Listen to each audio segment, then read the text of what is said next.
Kelenteng Chuankyong yang memiliki arti istana ketentraman Molasasi merupakan kelenteng tertua di kota Lasem dan bahkan konon merupakan salah satu kelenteng tertua di Pulau Jawa.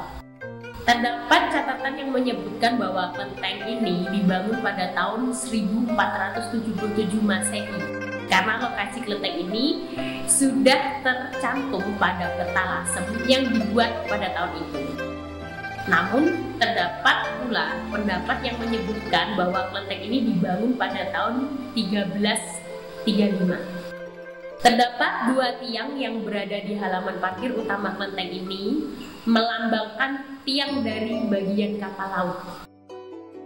Tiang kapal adalah penanda bahwa dewa atau dewi utama di kelenteng ini adalah Dewi Samudra. Dewi Samudra memiliki nama sebutan Mazu dan lebih dari 50 gelar yang diberikan kepadanya oleh berbagai kaisar. Di Lasem, Dewi Samudra dikenal dengan sebutan Makco atau Nenek. Aksara yang tertulis di gerbang utama kelenteng ini berbunyi Chuankyong. Komposisinya ada gerbang depan, kemudian ada rumah samping kanan kiri, kemudian bangunan utamanya. Bangunan atau dua rumah, dua atap itu berarsitektur dari daerah Fujian berlanggam ekor walet.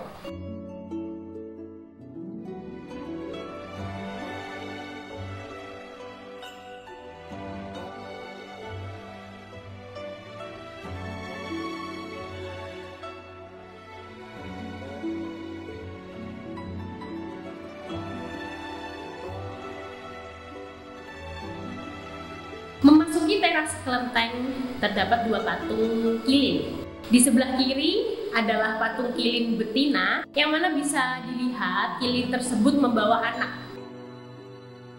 Dan yang di sebelah kanan adalah patung kilin jantan yang membawa bola. Dua patung kilin ini menyimbolkan yin, perempuan, dan yang, laki-laki.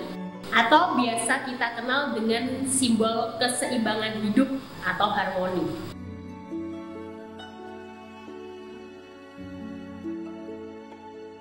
Di sebelah kanan kiri ada simbol dari tembok berwarna hitam, burung bangau, dan juga motif gunung. Masih di area teras kelenteng, gebyok kelenteng Chuankyong dibuat menggunakan kayu yang dicat menyerupai warna batu.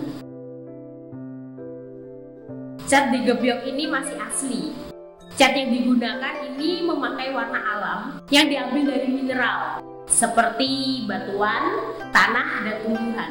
Gebyok kelenteng Chuankyong dibuat oleh artisan yang sama dengan kelenteng Kokongsi di Penang, negara kerajaan Malaysia. Jika di Penang, kerajaan Malaysia memakai batu, sedangkan di kelenteng Chuankyong ini menggunakan kayu. Di gebyok ini terdapat pahatan bunga serta vas. Ada sejumlah bunga antara lain bunga peony yang biasa digunakan juga untuk motif batik Lasem. Ada juga bunga lotus, plum, dan bunga krisan.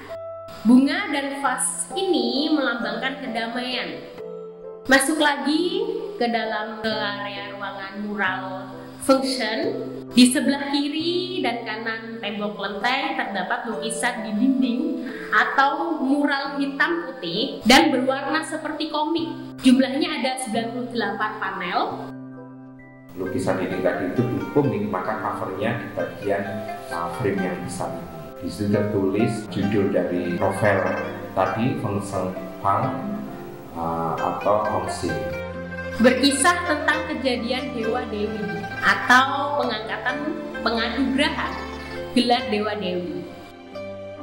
Peperangan antara kebaikan dan kejahatan yang mana bisa kita ketahui lebih lengkapnya di komik berjudul Feng Sheng Yang Yi. Kalau di sebelah kanan itu samudra dan naga. Terdapat mural lagi berada di bawah patung naga di samping sumur langit. Mural ini adalah sebuah cerita terkenal. Aksaranya dibaca Tai Fu Chung Chen yang artinya menggantikan ayah menjadi tentara. Kisah ini telah diangkat oleh Disney menjadi film layar lebar biasa kita kenal dengan kisah Hua Mulan yang terkenal. dan kemudian di sebelah kiri adalah mountain, gunung dan macan. Lalu mural di bawah patung harimau menggunakan aksara Han dibaca Chengchen Fenci, yang artinya masuk tentara kembali menjadi pejabat, menjadi orang sukses. Pesan moral yang dapat diambil bahwa berbakti pada orang tua akan membawa kebaikan untuk hidup kita. Dari mural Fungsen Yenyi atau Fungsen Bang dan Kisah Mulan, kita dapat melihat fungsi kelenteng Chuanpyong. Kelenteng ini tidak hanya menjadi pusat kegiatan budaya, sosial masyarakat Tionghoa, tapi juga menjadi tempat pendidikan. Di masa lalu, banyak anak-anak Tionghoa yang tidak dapat bersekolah karena miskin, maka mereka akan belajar di kelenteng.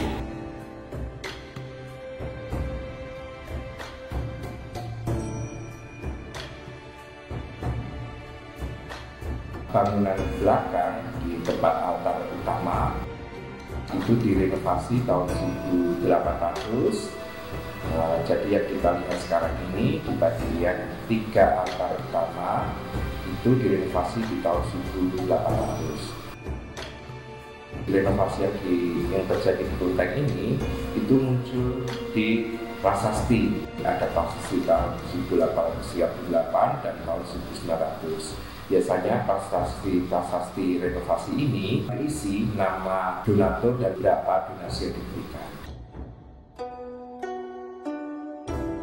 Dua penjaga Dewi Samudra yaitu Qin Liyan yang bisa melihat ribuan mil mata seperti X-ray, dan Sun Feng-er telinganya bisa mendengar sejauh-jauhnya. Di ruang altar utama, di sebelah kanan kirinya ada tembok, dan temboknya juga ada lukisan muralnya. Yang agak beda dengan yang bagian depan di tulisan Fungsen Yenyi atau The Creation of God, yang di bagian dalam ini itu lukisannya berwarna. Padahal ini direnovasi di tahun 1838. Maka artinya lukisan berwarna ini pasti menggunakan warna alam. Jadi di kanan kirinya di bagian bawah ada frame-frame. Di frame-frame ini bercerita tentang cerita Sangkok. Cerita yang paling populer di Tiongkok, dan biasanya memang cerita Sangkok ini muncul di kelenteng-kelenteng di Nusantara. Dan kemudian di bagian atasnya di kanan kiri ada 36 dewa, 18 di bagian dinding kanan dan 18 di bagian dinding kiri. 36 dewa ini menjaga Makjo atau Dewi Utama. Di tengah-tengah ruangan kelenteng ada sumur langit. Nama lainnya courtyard atau biasa disebut Tinching.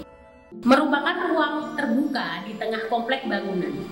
Ruang tengah ini berfungsi sebagai peluang untuk sirkulasi udara, untuk penerangan.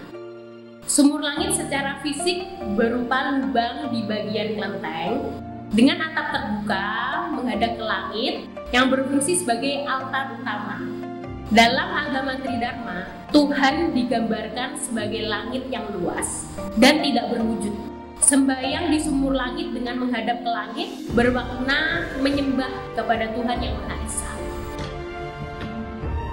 Area altar tempat Dewi Samudra dan 2 dewa lainnya bertakhta. Altar tengah adalah Makjo. Orang-orang Tionghoa memasuki Lasem itu melalui samudra, dan ketika mereka sampai ke Lasem, mereka merasa dilindungi oleh Dewi Tien Siang Sing menjadi dewa utama atau dewi utama di kota Chuanpyong. Di sini ada prosedur tidak diperkenankan untuk mengambil gambar Makjo.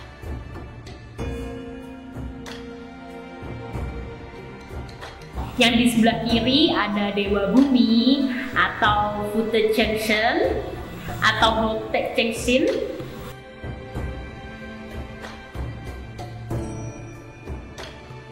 Yang di sebelah kanan adalah Jialamye atau Gilamya atau Dewa Penjaga Kota. Ini sangat menarik sekali. Kita bisa interpretasikan sebagai bahwa komunitas Tionghoa di Lasem, kita belum tahu dari abad keberapa, itu sudah paham konsep kota. Setelah di teras depan, di atasnya di teras depan juga ada kuda-kuda bergaya Cina yang penuh dengan ukiran-ukiran kayu. Ada burung lotus, ada burung phoenix, dan juga ada relief-relief yang berhubungan dengan flora, fauna, dan cerita perang.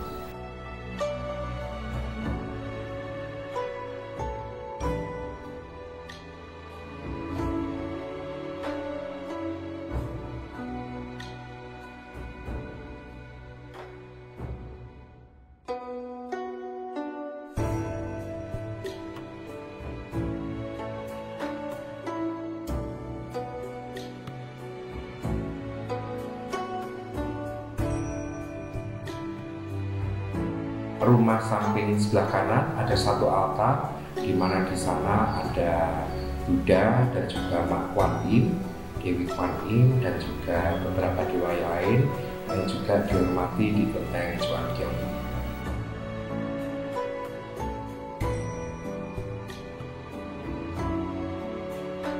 Kim Sin, Nabi Gongsu. Jadi itu nabinya umat Gongsu, nabinya agama Gongsu.